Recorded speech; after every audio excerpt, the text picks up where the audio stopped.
On the morning of February 21, 1945, Marine Private First Class Robert Chen crouched in a volcanic ash trench on Iwo Jima, staring at a concrete bunker that had already stopped 3 different assault attempts. The structure sat embedded in the black sand like a malignant growth, its firing slits dark and silent, waiting. Chen and his squad believed they would take it the same way they had taken every other fortification on this god-forsaken island, with courage, grenades, and the lives of good men. They had no idea they were about to witness something that would redefine warfare itself. Before we dive into this story, make sure to subscribe to the channel and tell me in the comments where you're watching from. It really helps support the channel. What Chen could not know as he checked his rifle with trembling fingers was that strapped to the back of a stocky corporal named Jimmy Rodriguez, just 30 yards behind him, was a weapon that would transform his understanding of what war could be. By the end of that day, Chen would watch solid concrete bunkers dissolve like sugar in rain, would see defensive positions that had taken months to construct become nothing but smoking ruins in seconds, and would understand why the Japanese defenders had begun calling this new American tool by a name that translated roughly to liquid hell. The island of Iwo Jima stretched 8 square miles of volcanic rock and ash in the Pacific Ocean, positioned almost exactly halfway between the Mariana Islands and the Japanese mainland. For the American forces planning their assault in early 1945, the island represented a critical stepping stone. Its airfields could provide emergency landing sites for the massive B-29 bombers, making their runs over Japan, and its capture would deny the Japanese a vital early warning post. For the Japanese defenders under General Tadamichi Kuribayashi, it represented something far more profound: the outer ring of the homeland defense, the place where American expansion must be stopped at any cost. Kuribayashi had transformed Iwo Jima into perhaps the most formidable defensive position in military history. Over the course of 8 months, 11,000 Japanese troops had dug 11 miles of tunnels through solid volcanic rock. They had constructed more than 1,500 bunkers, pillboxes, and fortified caves, each one positioned to provide overlapping fields of fire with at least 3 other positions. The general had studied American tactics extensively and designed his defenses specifically to negate traditional assault methods. Bunkers were built with walls 4 feet thick, reinforced with steel rails from destroyed bridges. Firing ports were angled to deflect grenades. Entrances were hidden behind bends in tunnels, making them nearly impossible to assault directly. Private Chen had learned these realities the hard way during his first 3 days on the island. His company had taken 40% losses, trying to advance just 300 yards from the landing beach. Every yard of black volcanic sand seemed to hide another firing position, another concrete bunker that swallowed grenades without effect and spat back machine gun fire that cut down men like wheat before a scythe. Corporal Jimmy Rodriguez had carried his special weapon ashore on D-Day, but the chaos of the initial landing had prevented its use. The M2A17 flamethrower weighed 68 pounds when fully loaded, a burden that made Rodriguez slower than his squad mates and marked him as a priority target for enemy gunners who had learned to recognize the distinctive tanks on his back. The weapon consisted of 2 cylinders, one containing 4 gallons of fuel mixture, the other pressurized nitrogen, that would force that fuel through a nozzle and ignite it into a stream of flame. The fuel itself was a carefully engineered mixture of gasoline, thickened with a gel made from naphthalene and palmitate, a combination that gave it the consistency of syrup and allowed it to stick to whatever it touched while burning at temperatures exceeding 2,000 degrees Fahrenheit. Rodriguez had trained with the weapon for 6 weeks at Camp Pendleton in California, learning its peculiar rhythms and requirements. Unlike a rifle or machine gun, the flamethrower required an entirely different mindset. Its effective range was only 40 yards, meaning the operator had to get dangerously close to enemy positions. It fired in bursts lasting only 2 to 3 seconds each, with the full fuel load providing approximately 10 such bursts. Most critically, it required a direct line of sight to the target opening, as the flame traveled in a stream rather than an arc like artillery or grenades. On that February morning, Rodriguez received orders that his squad would be making another attempt on the bunker that had stopped 3 previous assaults. The position commanded a crucial intersection between 2 advance routes, and until it was neutralized, The entire company's advance would remain stalled. The briefing was simple. Rifle fire would suppress the firing ports, smoke grenades would provide concealment, and Rodriguez would move close enough to direct his weapon into the bunker's main opening. Chen watched Rodriguez check his equipment with the methodical care that separated veterans from replacements. The corporal tested the igniter, verified the pressure in his nitrogen cylinder, and made sure his fuel mixture sloshed properly in its tank. He moved with the deliberate calm of a man who had already accepted what might happen in the next few minutes. The assault began at 0800 hours. 6 riflemen opened fire on the bunker's 3 visible firing ports, pouring rounds into the narrow slits to force the defenders away from their weapons. 2 Marines threw smoke grenades that erupted in billowing clouds of white phosphorus, creating a curtain between the bunker and the assault team. Chen and 3 others charged forward through the smoke, their job to provide close cover for Rodriguez as he maneuvered into position. The world compressed into a chaos of sound and sensation.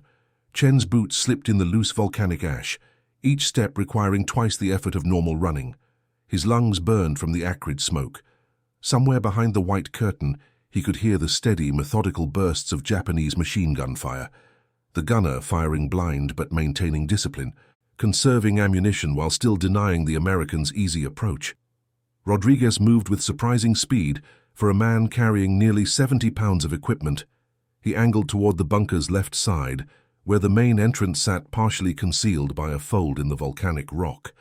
Chen followed 5 yards behind, his rifle up, searching through the smoke for targets. The Marines had learned that bunkers often had secondary positions nearby, riflemen positioned to defend the main structure's blind spots.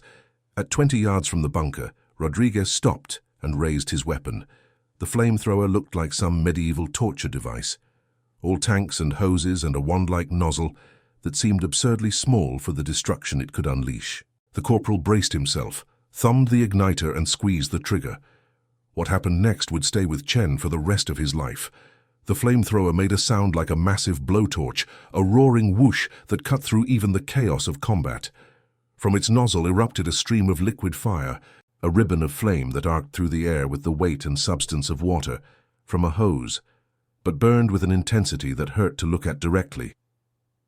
The stream reached across the 20 yards between Rodriguez and the bunker entrance, splashing against the concrete opening like luminous orange paint, but it did not simply splash and dissipate.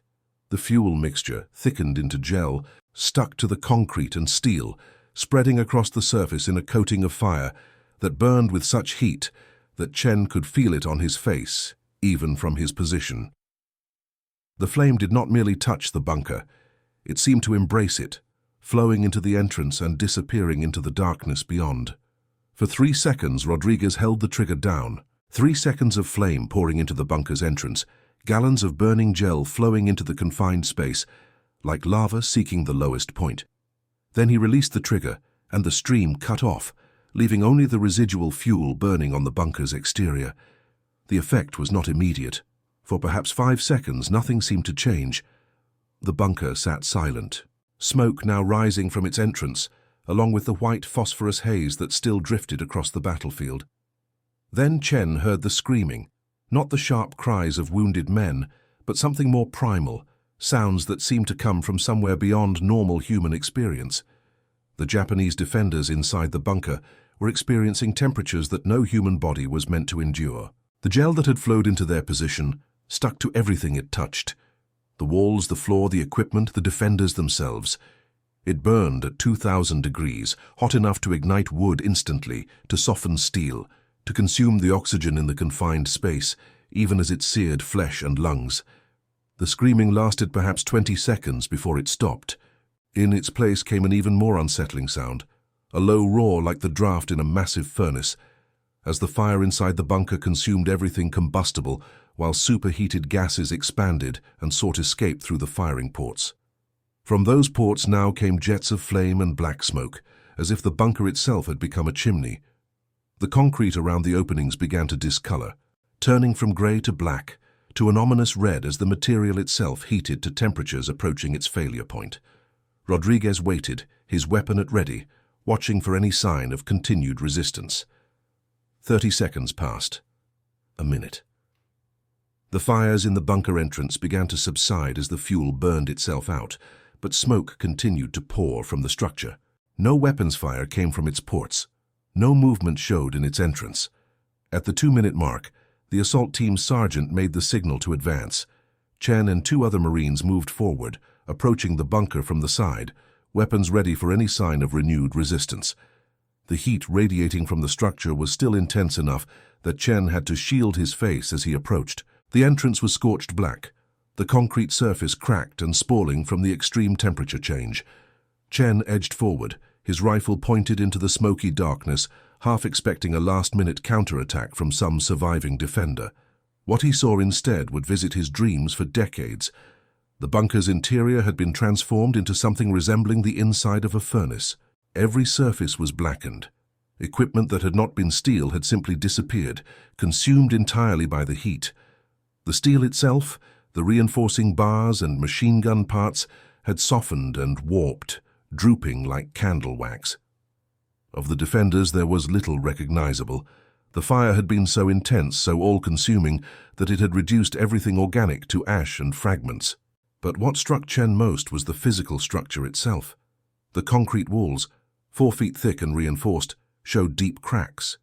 In several places, the surface had actually melted, the limestone and sand mixture having been heated beyond its capacity to maintain solid form. Sections of the ceiling showed dangerous sag, where the intense heat had weakened the material's integrity. A position that had been designed to withstand artillery bombardment, that had shrugged off grenades and rifle fire, that had required months to construct and had been considered nearly impregnable by its builders, had been effectively destroyed in 3 seconds of flame. The sergeant who came up behind Chen to inspect the bunker was a 20-year veteran named Thomas Walsh, a man who had fought through Guadalcanal, Tarawa, and Saipan. He stood at the entrance for a long moment, studying the destruction before he spoke. Walsh said that in 20 years of service he had never seen anything reduce a fortified position so completely. They had used artillery, aerial bombing, and naval gunfire on bunkers before, and sometimes those methods worked. But they required massive expenditure of ammunition and often left the structure still partially intact. What Rodriguez had done with 68 pounds of equipment and 3 seconds of fuel had exceeded the effectiveness of 100-pound bombs. The word spread through the company within the hour. By afternoon, every assault team wanted a flamethrower operator attached. By evening, requests had gone up the chain of command for more units to be shipped to the island immediately. Within 3 days, the flamethrower had become the primary weapon for bunker assault across the entire Marine force on Iwo Jima. But the weapon's effectiveness created its own terrible mathematics. Each flamethrower operator lasted an average of 3.2 combat days before becoming a casualty. The Japanese quickly learned to recognize the distinctive tanks and to prioritize their elimination. Snipers targeted operators preferentially. Machine gunners adjusted their fire to track the slower-moving flamethrower carriers. In some cases, desperate defenders would allow assault teams to approach close before opening fire, gambling that they could eliminate the flamethrower operator before he could deploy his weapon. Rodriguez survived his first 5 engagements, a statistical anomaly that made him something of a legend among the newer operators. On February 26th, 5 days after Chen first watched him attack the bunker, Rodriguez was assigned to assault a complex of 3 interconnected positions on Hill 362, a volcanic cone that formed one of Iwo Jima's most formidable defensive zones. Chen was part of the covering force for that assault. He watched Rodriguez approach the first bunker entrance, saw him raise his weapon, and unleash the characteristic stream of liquid fire.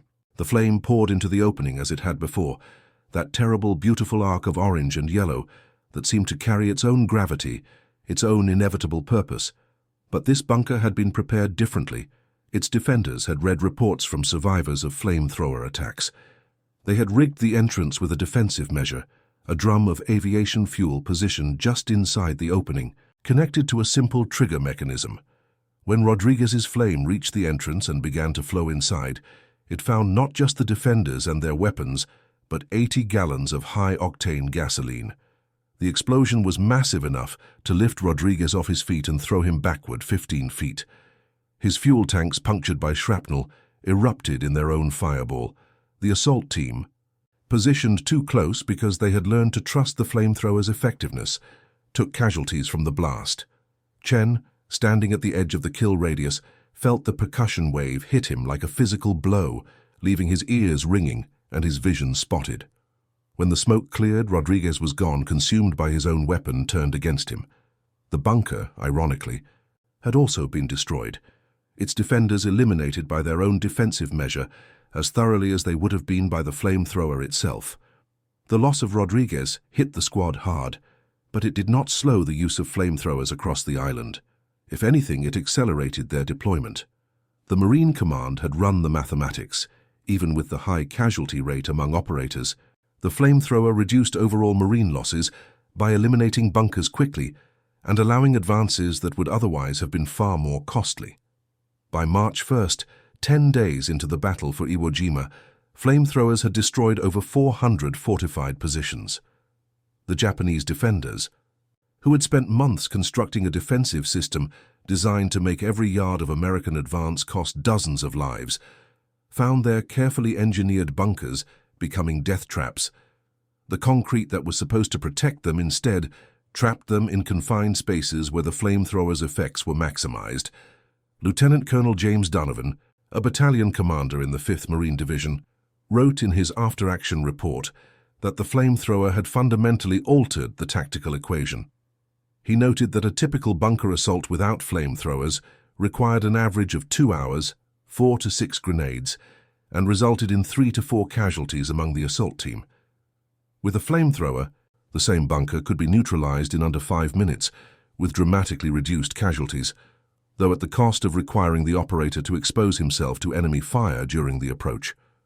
The Japanese defenders adapted where they could. Some positions were modified with longer entrance tunnels, trying to create distance between the opening and the main defensive chamber.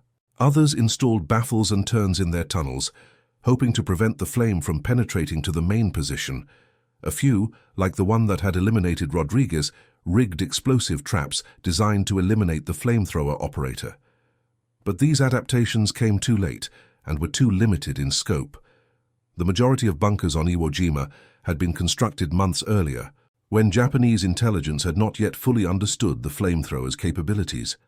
By the time the defenders recognized the threat, the assault had already begun, and modifying fortifications under constant American fire proved nearly impossible.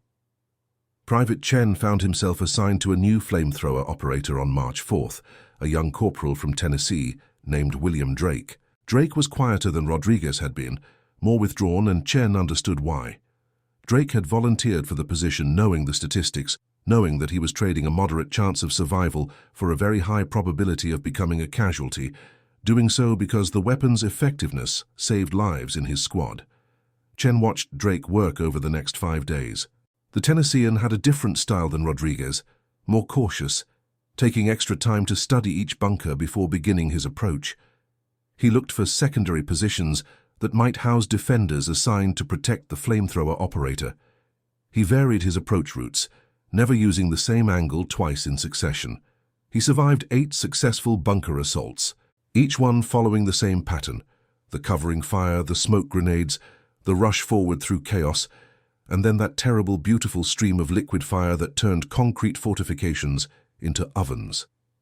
On March 9th, Chen was with Drake when they encountered a bunker complex on the northern end of the island, near the village that would later be designated as Hill 362 Baker.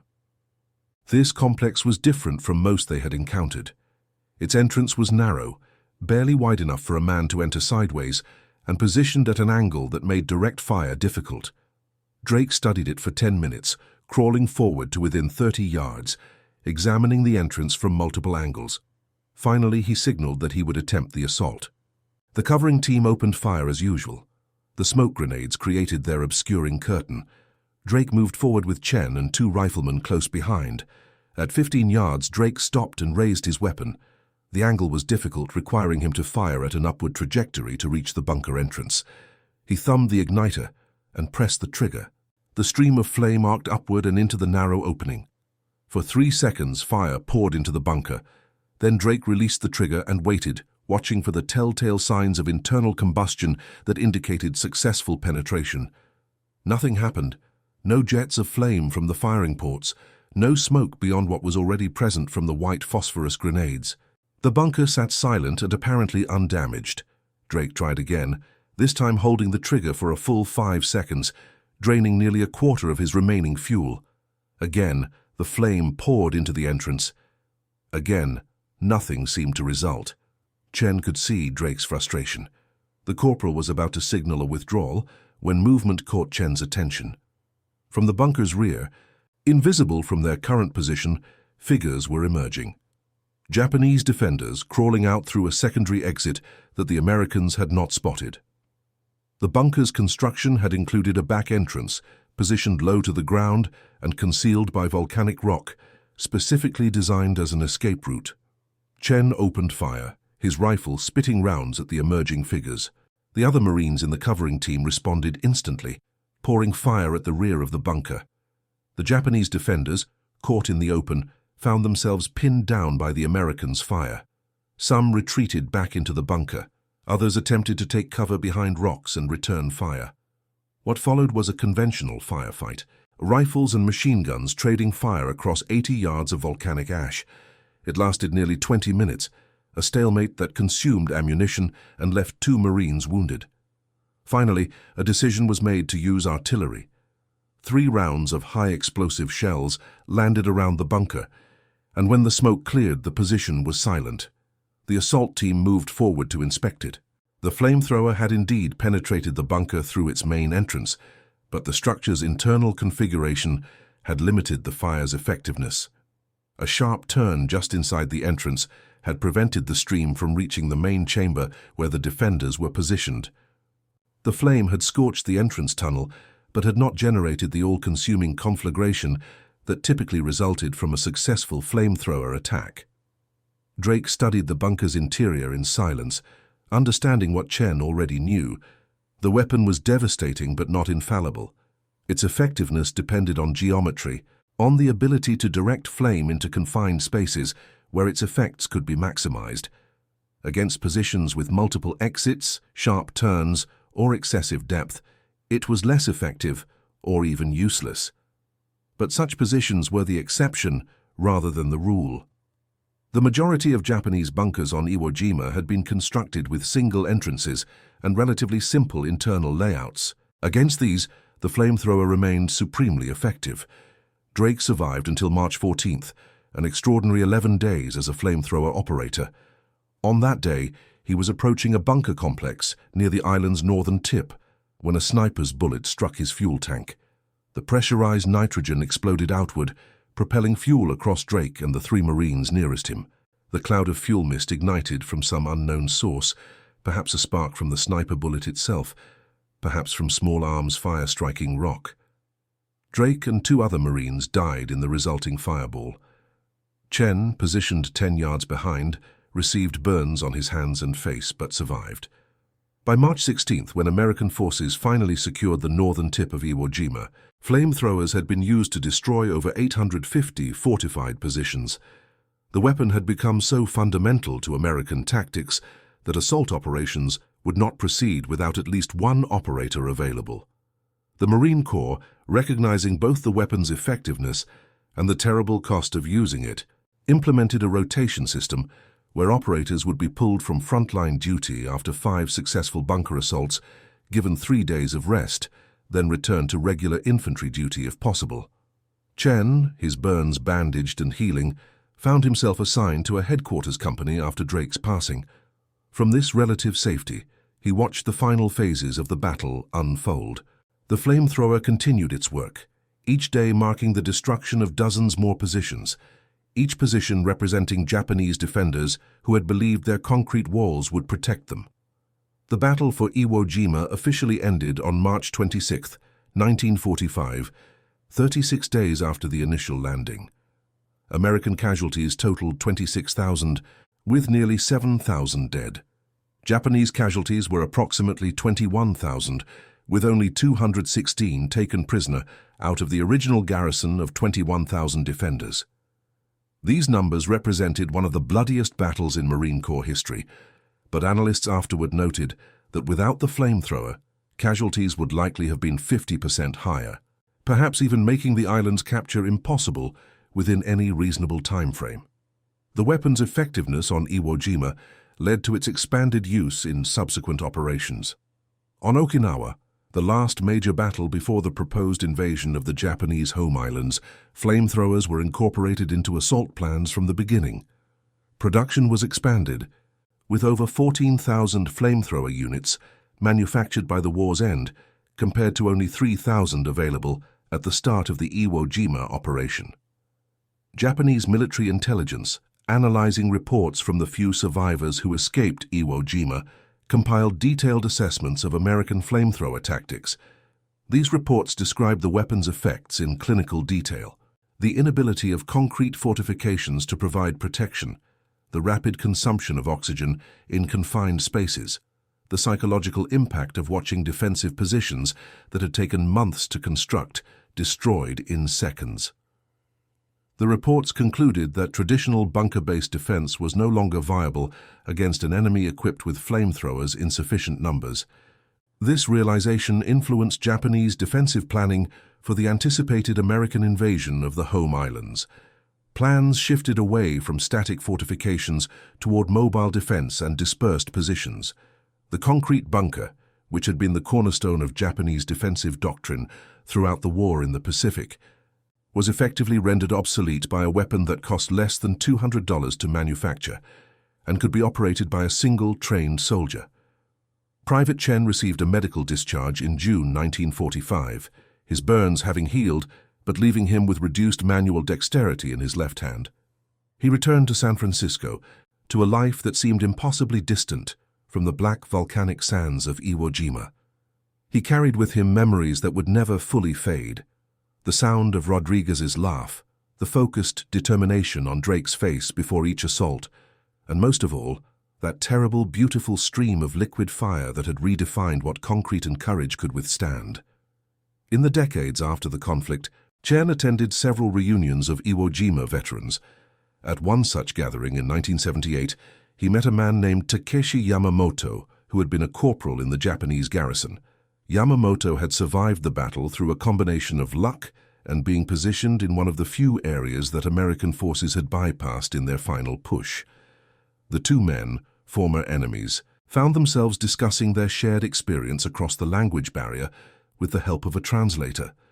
Yamamoto described his perspective of the flamethrower attacks, how the defenders had first learned of the weapon through radio reports from positions under assault, how those reports had described something beyond their experience or training. He told of hearing the screams of defenders in nearby positions, of watching through firing ports as bunkers that had seemed invincible became funeral pyres in seconds. He spoke of the psychological impact, how the presence of flamethrower operators in American assault teams created a terror that traditional weapons did not, how defenders would sometimes abandon positions when they spotted the distinctive tanks, rather than face what would come if they remained. Chen listened to this accounting and recognized in Yamamoto's words the same themes he had heard from American veterans: the technological advantage that rendered courage insufficient, the industrial capacity that produced weapons in such numbers that no amount of individual skill or determination could overcome them, the transformation of warfare into something that seemed less about soldiers and more about systems and production capacity. The flamethrower, that weapon of liquid fire that Marines had nicknamed the Zippo and Japanese defenders had called Liquid Hell, represented a particular kind of military innovation, not a refinement of existing weapons, but something categorically different, something that changed the fundamental assumptions of defensive warfare. Its effectiveness lay not merely in its ability to project fire, but in how that fire interacted with the confined spaces of fortifications, turning protective structures into lethal traps. After the conversation with Yamamoto, Chen found himself reflecting on the broader meaning of his experience. He had watched brave men, both American and Japanese, face a weapon that made bravery irrelevant. The Japanese defenders had not lacked courage. They had faced certain annihilation rather than surrender, had held positions until literally consumed by fire. The American flamethrower operators had demonstrated equal courage, carrying their weapons forward knowing the statistical near certainty of becoming casualties. But courage on both sides had been rendered secondary to the simple physics of what happened when jellied fuel burned at 2000 degrees in a concrete box. This realization carried implications beyond the specific context of the Pacific conflict. It suggested a future where warfare would be increasingly determined by technological and industrial advantages rather than traditional martial virtues. The nation that could produce more weapons, develop more effective systems, and deploy more advanced technology would prevail, regardless of the courage or skill of individual soldiers. Chen lived to see this future unfold through subsequent conflicts, watching as warfare became ever more technological, as weapons became ever more devastating, as the industrial and scientific capacity of nations became ever more decisive. He passed away in 2003 at the age of 79, having spent much of his later life speaking to school groups and historical societies about his experiences. In those talks, he always emphasized several points. He spoke of the bravery of the flamethrower operators, young men who accepted near-certain casualties to protect their squad mates. He described the horror of watching defensive positions destroyed so completely, recognizing that each destroyed bunker represented lives ended in circumstances beyond imagination.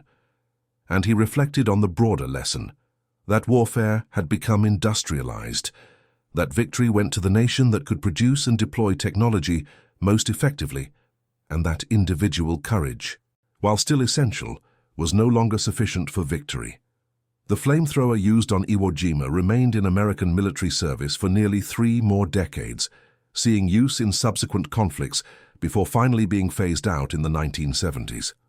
By then, it had been rendered obsolete by more advanced weapons systems, just as it had once rendered obsolete the fortifications it was designed to assault. The cycle of innovation and obsolescence continued, each generation of weapons making the previous generation's defenses irrelevant, each advance in offensive capability requiring new defensive approaches. But for those who witnessed the weapon's debut on the volcanic sands of Iwo Jima, the flamethrower retained a unique significance.